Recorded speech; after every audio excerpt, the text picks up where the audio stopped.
Maybe we can start by, please let me know who you are and your relation to IPv6 and Internet of Things. Okay. So good morning, Bruce, and thank you for the invitation. So my name is Patrick Grossetete. I work as a technical marketing engineer for Cisco System. I'm involved with IPv6 since now 1998. I was the initial product manager at Cisco covering IPv6. So I didn't know that. Defining IPv6 for between 2000 and 2008. All the features you got on Cisco iOS were, done under the strategy we defined at this time. I left Cisco in 2008 to join ArcRock. And ArcRock was working on 6LoWPAN, sensor node, how to build an IoT network using IP. And we got acquired by Cisco in 2010. And back to Cisco? Back home, and now focusing on how we can develop and deploy a successful architecture using IPv6 for the Internet of Things. So your presentation today, can you tell us a little bit about what the presentation was and what you covered? Yeah. So when you look at the different IPv6 protocol, you have all the different layers from layer 1 to layer 7.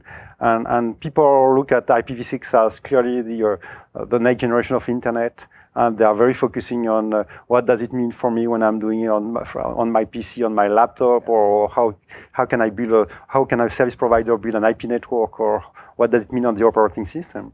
But when we are looking at the IoT, it's clearly a new environment where there are new technology, I would say migrating to IP. And this is where we have to consider an adoption model and an adaptation model. Meaning adoption model means you can go IP up to the endpoint. And you want to leverage new protocol, which has been defined under IPv6, like 6LoWPAN as an adaptation layer, or REPL as a routing protocol. Right. Or you have to look at the adoption model, meaning you need some gateway somewhere to do, translation between a non-IP protocol and IP. Or even in some cases, you have people willing to integrate IPv4 application but using technology like RF or PLC mesh or power line communication, which are IPv6 only. So you need to find a way to integrate IPv4 on top of IPv6 network as well. So we're almost at the end of 2013. Where would you say that line is for adaptation or adoption? Where are we? So it's really dependent on the vertical market and the application, the use case.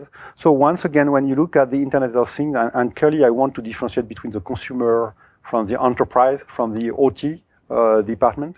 When you look at enterprise and operational team, they are really focusing on the use case, not on the technology itself.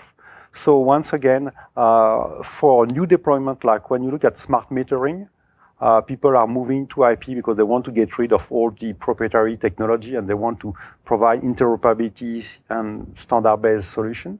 So this is where the adoption model, the adoption model is working well. And you have other industry segments where people are running the technology for years now and they don't see a need for change. And they're also using protocol which has been defined only for IPv4 at the industry level. So this is where it will take a lot of time before we see the migration. And this is where you need the adoption model, meaning you make sure that you can integrate both worlds. So what do you see as being, what are the roadblocks right now for breaking through that to try to take IP all the way down to the thing level? I think the key thing is, like always with IPv6, education.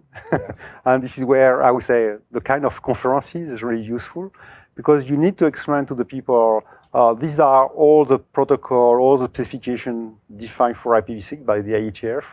And this is how we can glue all of them together to provide a solution which meets the user requirement.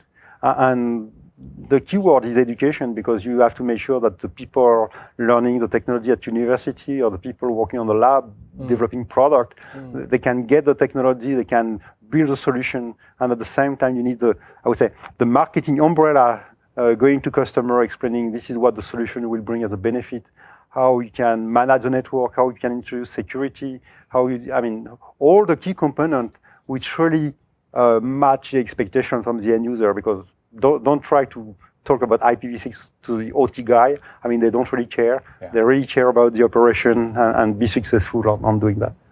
Yeah, and something that comes to my mind is the IETF that you mentioned, and looking at all the standards.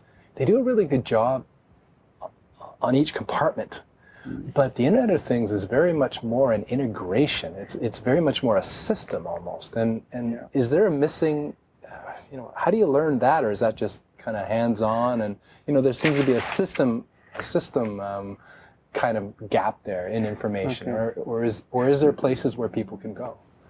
This is a little bit challenging, because when you look, and once again, I want to focus on the OT side. The operational team. All the protocols are defined by standard bodies like the IEC and other, where you have industrial protocol. And most of the time, these people are really focusing on the application, the use case, and the upper layer at the application, while the IETF or IEEE or ITU are always focusing on the lower layer. So this is where it's not easy to glue all together. And this is where I think the community is very helpful, and the conference and the white paper and all the, I would say, deployment and pilot can show what the technology can bring to the market. That, I would say, the best way to educate people. Kind of like a layer on top then. Yeah. Okay, well, let's say that I'm an engineer, or I'm at a company, and we're decided to develop an Internet of Things application. What's your advice on the networking side for today, again, being near the end of 2013? I would say first, be agnostic in terms of technology. And once again, if I look at one of the requirements for operation, people are looking at solutions for the next 15 to 20 years. And just be realistic and be aware that any technology will evolve over time. So you have to look at the architecture level, so you can replace component without changing the whole application.